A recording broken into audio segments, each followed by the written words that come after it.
Se podría sostener, en mi impresión, esta rebelión, para mí yo la denomino revolución, digamos, y en ese sentido le atribuyo su protagonismo a la clase trabajadora, y este periodo de mayor masividad, especialmente hasta hubo tres huelgas generales, o al menos que fueron asimilables a esa expresión, el 23 y 24 de octubre, después vino la gran movilización del 25, cuando hubo millones de gente en las calles, y luego la del 12 de noviembre.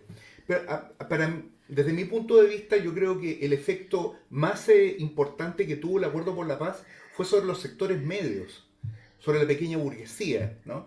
Acá al menos en Valparaíso se dio un fenómeno muy curioso, y es que con posterioridad al Acuerdo por la Paz, acá nosotros ya teníamos un alcalde que era del Frente Amplio, Jorge Sharp.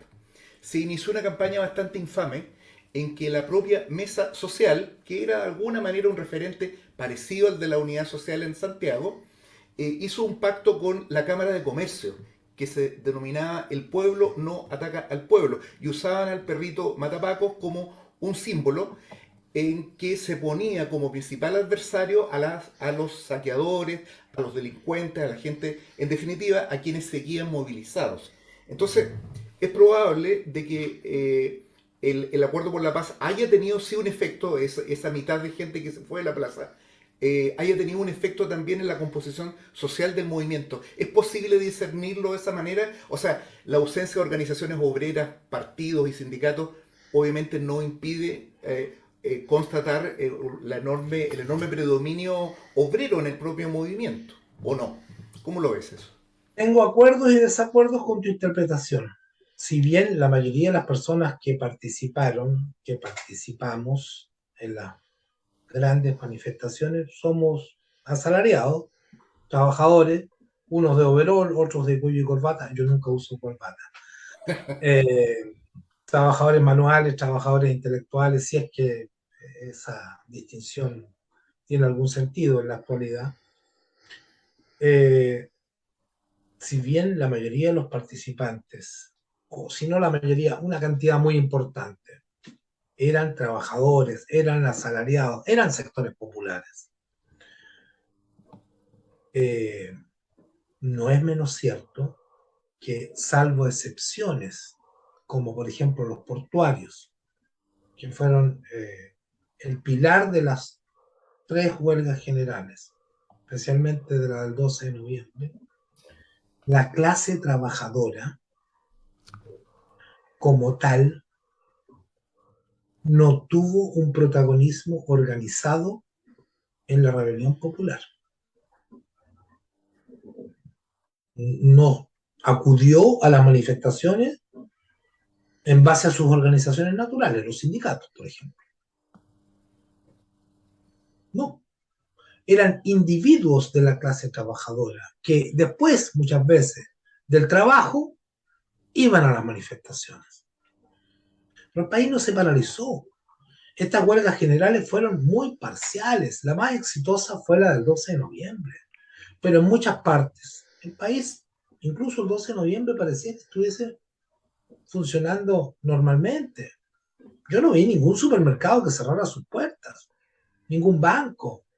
Eh, no sé si las reparticiones estatales cerraron ese día, ya no me acuerdo. Fueron básicamente los portuarios, uno que otro sindicato minero. Sí, tal vez la NEF movilizó un poco a su gente, No, casi nada.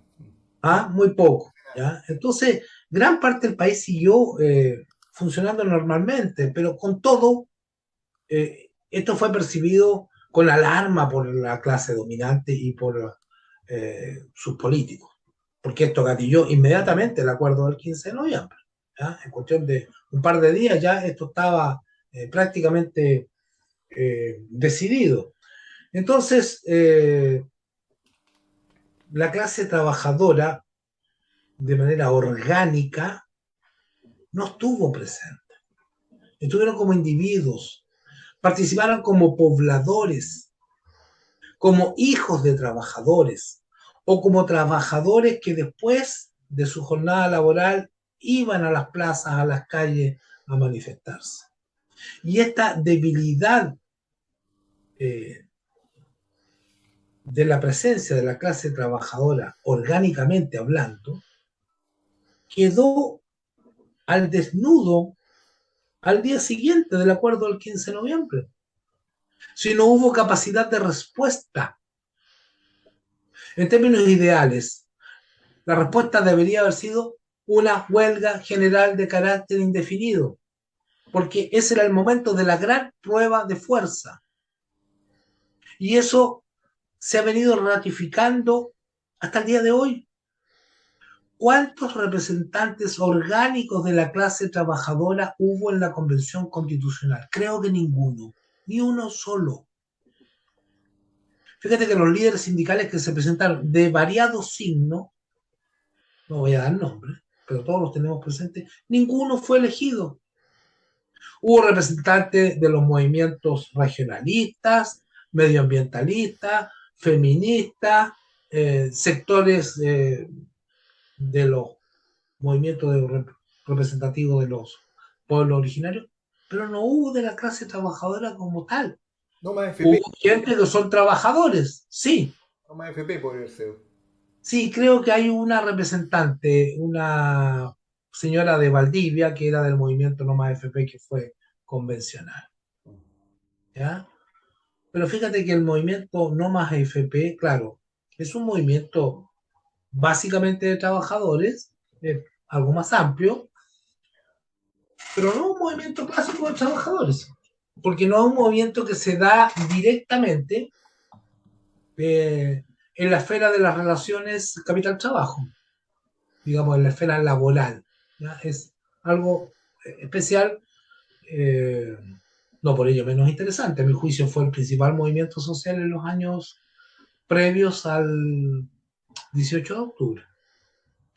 Pero esa debilidad está presente en muchos planos, en muchas esferas. ¿Cuáles son los representantes de la clase trabajadora en el Parlamento chileno? ¿En el actual y en el anterior? ¿No hay? Ninguno. Tampoco los hubo en la Convención Constitucional. Tampoco los hubo en el acuerdo del 15 de noviembre. O sea, la clase trabajadora, la clase obrera tradicional, por decirlo de alguna manera, no tiene representaciones políticas en Chile. ¿Los partidos de izquierda son partidos obreros o son partidos de clases medias? Hasta el Partido Comunista, que era un partido obrero por tradición, por doctrina, es más bien un partido Democrático, liberal. de clase media, ¿no? Yo no me refiero a sus postulados, me refiero a su composición social. Pero de trabajadores sí, probablemente, pero de trabajadores de clase media. Y ni que hablar de los partidos del Frente Amplio o de los partidos de la vieja concertación. O sea, la clase trabajadora en Chile no hace política partidaria, porque incluso los representantes sindicales de los trabajadores eh, no son obreros, ya no existe el carbón, ¿no es cierto? Pero no son obreros del cobre, ni obreros portuarios, ni camioneros, eh, ni temporeros, ni trabajadoras del supermercado. Son profesionales de clase media muchas veces. Viene el ejemplo, por ejemplo, la expresidenta de la CUT, profesora de filosofía. Yo no tengo nada contra los profesores, yo soy profesor. Pero eso es una expresión, es una muestra de una falencia, de una carencia de representación política propia de los trabajadores, particularmente de los trabajadores manuales. Y, Richard, este, quería decir y no algo. me digan que este es algo inevitable, porque en el pasado no era así. Gran parte de la dirigencia del movimiento popular en Chile hasta 1973 eran auténticos trabajadores.